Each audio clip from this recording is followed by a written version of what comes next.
What is good, guys, and welcome back to COGblades. And today, guys, we're just testing some Dragoon 160E. Our locals have actually picked up playing Beyblade, so it's just kind of a hobby to get into. So here we're just like running just some local tests against some of like the Beyblades people could buy all around. Most of the people at our locals ended up just buying like Beys that the store offered, or went to like, Walmart, Target, and got some Hasbro products. But here we're testing Dragoon on 160 Elevate, which is, I guess, a meta build, even though I've seen like 560 also be played, also 960 as well.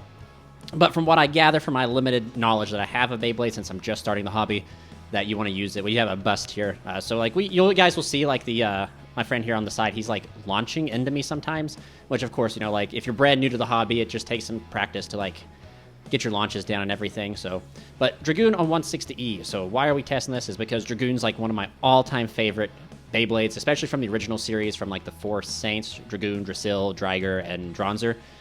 So when I found out that BeyBlade X was like a super competitive version of Beyblade, and that they reiterated the old school ones into it, I just couldn't help but get back into the hobby. And then I'm a competitive player by heart, so like all the competitive like aspects of this game like looped me in.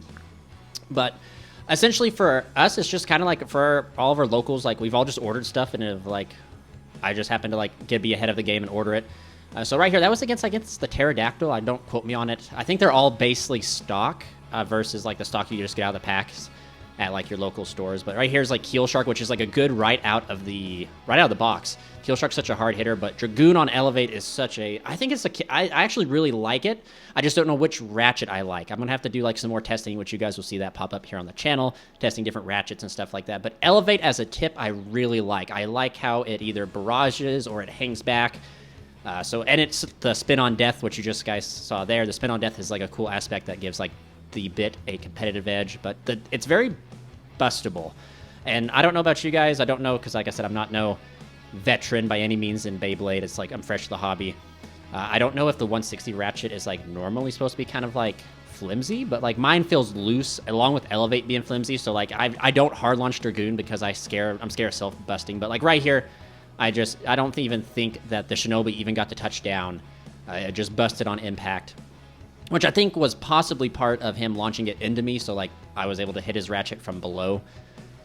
But yeah, it's a pretty, like, I really enjoy it. I enjoy the hobby a lot. Maybe in the future we'll look at getting like a more like closer camera angle that you see some other Beyblade YouTubers do and everything. But currently I'm rocking like Dragoon on the 160, which is here, and then I'm planning on doing a Night Mail, and then I want to experiment with Cobalt Drake.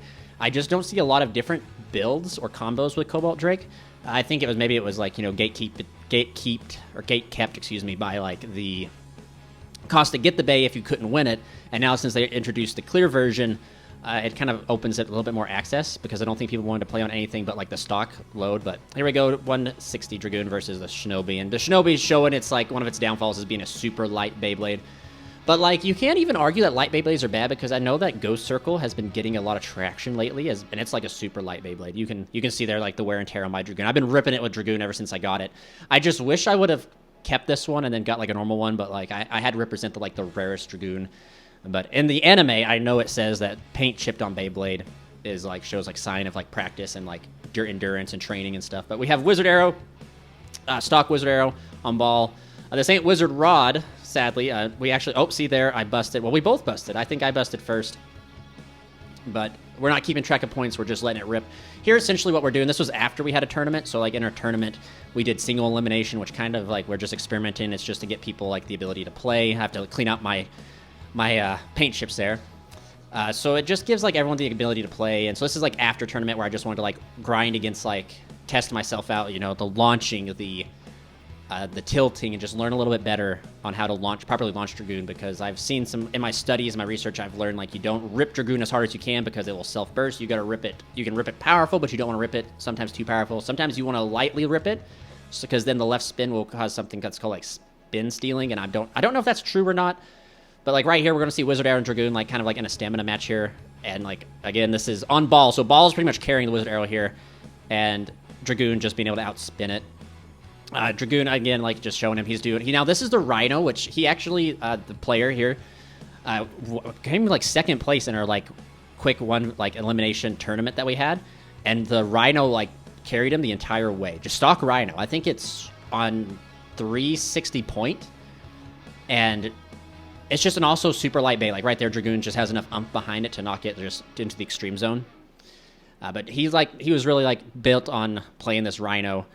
And again, like right there, just immediately the first contact was just launching the poor Rhino. I think Rhino, like, and again, it's just everybody's gonna have to learn how to launch their Beyblades and like the strategies with them. But here we have the Steel Samurai, which I actually really wanted to build a deck that included like Samurai Saber and the Steel Samurai, but I just waiting for like a third Samurai themed like Bey to come out so that you can like run like a whole Samurai deck. But this again, this is just stock Samurai.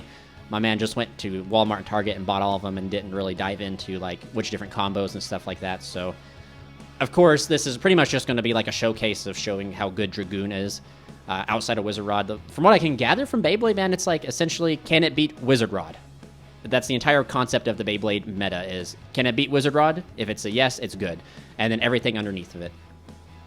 Coming from a TCG, like, there's just some really like fun factors of it here. Like right here, I think I tried to loose lightly just so I didn't knock out the Shinobi because he switched it up here to Shinobi, which is, if I remember correctly, Shinobi and Rhino are just reskins or the same Beyblade, just different molds. The same weight. Right here, we're just kind of bullying the Shinobi. But I think Shinobi, I don't know, man. I feel like Shinobi under like the right combo would be like pretty deadly. But here we go, ripping it one more time. But this time, I think, oh, I just busted. This was the Rhino again. Just straight knocked the Rhino into next year. But now we have another one. First, like Dran Sword on 360 point or flat, I think. I think that's it. So this is more of an attack Bey. And I think Dragoon is like, oh, there we go. We busted. We got hit by one of the, we just got busted here. Dragoon is like a very balanced Bey in a sense of like, so maybe not in like stock, but when you get like the elevate combo and playing the 160 kind of gives it more of like a harder hit, I feel like. So then you get like more of the balance, you lean more to attack, whereas if you rock like 560 or 960, you're more stamina. But as you guys can see here, like the Dragoon's weight is able to like stabilize and keep up with the Dran, so it's not getting totally bullied like as you saw earlier, like Dragoon was doing to like the lighter Beys. But here's Phoenix, Sword Phoenix, I think, and this he literally launched me out of the arena. That's such a good hit. I wish I could have slowed it down for you guys to see, but and then right here was just, you know, the casualties of war of what playing like an attack Bey. You just hit that extreme rail and you just self KO yourself. But again, Phoenix is like a very meta Beyblade, and like I think it's seen a lot. But like, again, here's another example of Dragoon just having enough umph to it, and maybe it's because of the 160 allowing it to lean into it. But right here, we're just showing the Viper, one of the less well known, I think. And it's just stock, I think. It's on ball, which ball is a good tip. So like, arguably, like as long as you're rocking a good tip. And that's one of the cool things about Beyblade, man, is it just feels like you can win with any sort of combination given the right circumstances. And just a little bit amount of luck and skill that plays into it. Like, just because I have like essentially a meta Beyblade doesn't mean I'm going to win. But yeah, we end up beating the Viper, and I think we're going down to the last rip here, which is going to be, I don't know if it's a rematch against the Dran Sword, but it's, of course, Cobalt Dragoon. No, against Phoenix. And we just see a self-pog. No, it came back out and it fought a little bit. And that is it. Thank you guys so much for watching. This is COGblades signing out.